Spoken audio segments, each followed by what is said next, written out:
A site that has been inhabited for centuries poses a particular problem for archaeologists.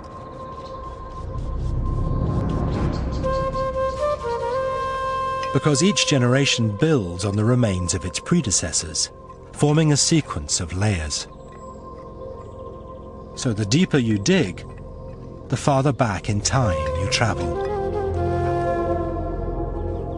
At Troy, there are 9 layers, representing 4,000 years of inhabitation. Each layer, a different era in human history. Here we have a cake, a period, a sequence of layers. Down there, 2500 BC, which means the pyramids in Egypt. Up there, layer 6, the Exodus of Egypt.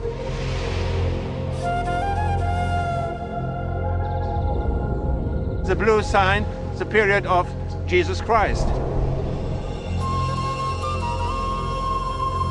So we have a history of humanity and a wonderful sequence which we can control as archaeologists. But Schliemann didn't know how to date his layers. And as the science of archaeology evolved, it became clear that these jewels could never have been worn by Helen.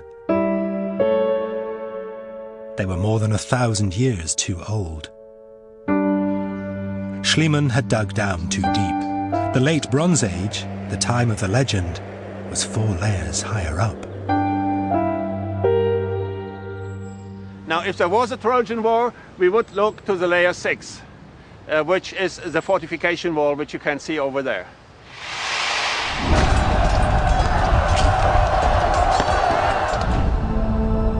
A very different Troy emerged from that layer, with physical features that seemed to match some of Homer's descriptions.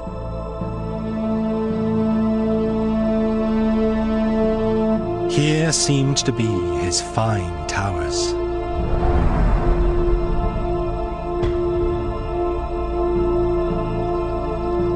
His wide streets and lofty gates.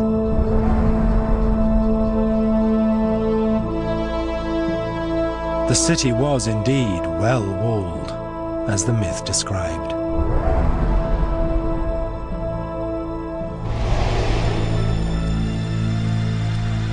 The city that emerged seemed to be drawn from the pages of Homer.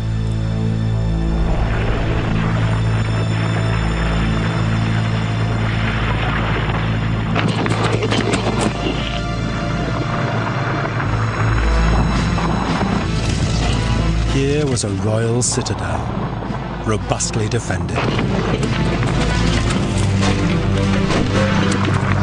with imposing watchtowers dominating the land as Homer described.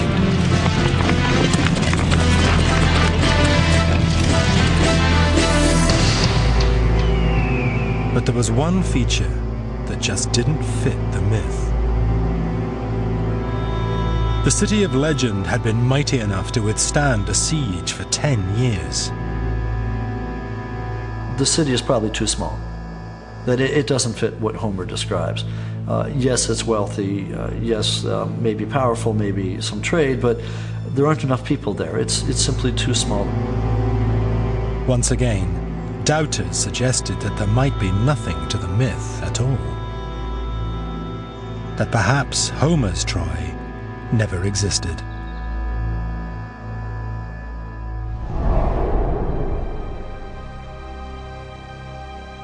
But even if this was not Homer's Troy, it was a fascinating archaeological site in its own right. And in 1988, it drew a large international team to begin work again.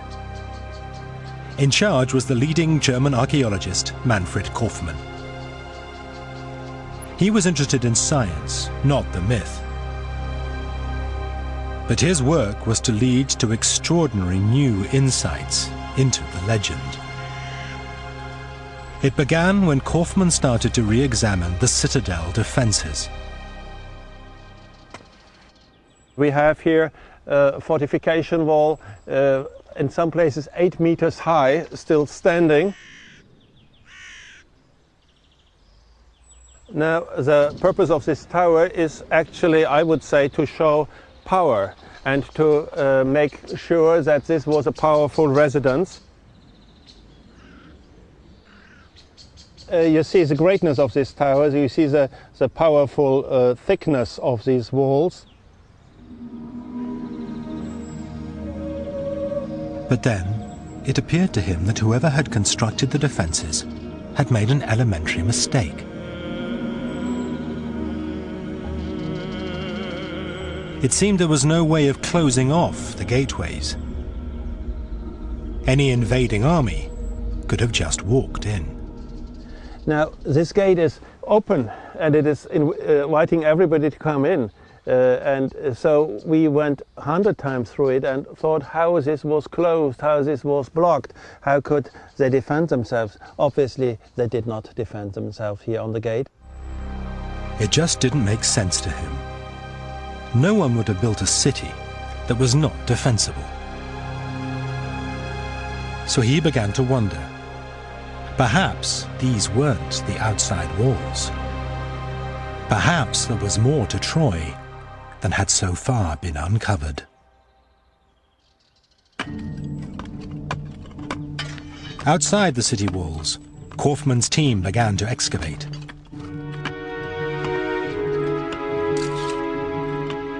They began to unearth remains from the late Bronze Age.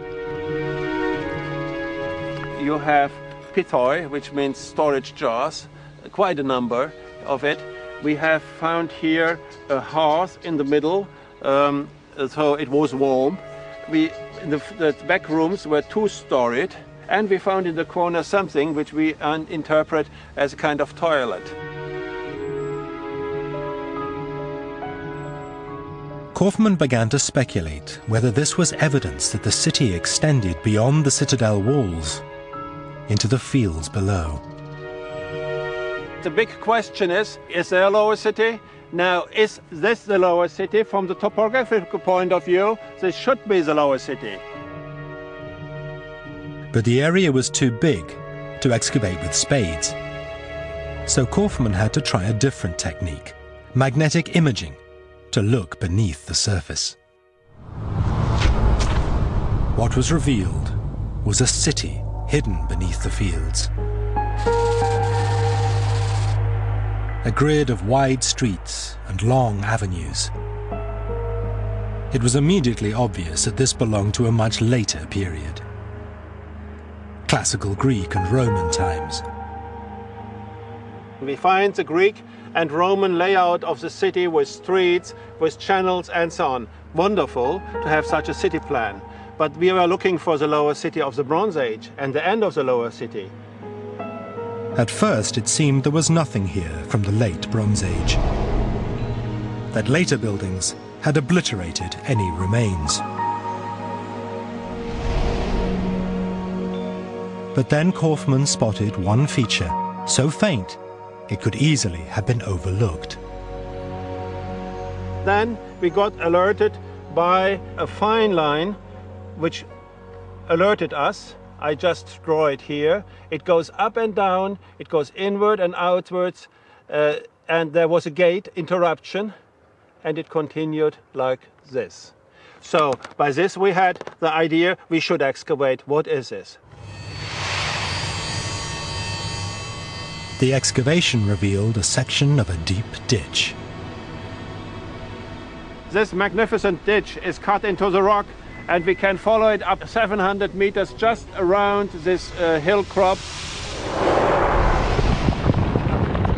Kaufmann believes it was designed to stop enemy chariots, and so marked the outer limit of the lower city. He dated remains in the ditch, and it was from the late Bronze Age.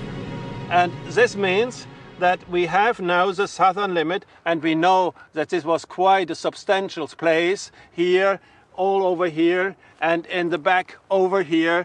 So I think we are speaking of a considerable lower city and a lot of effort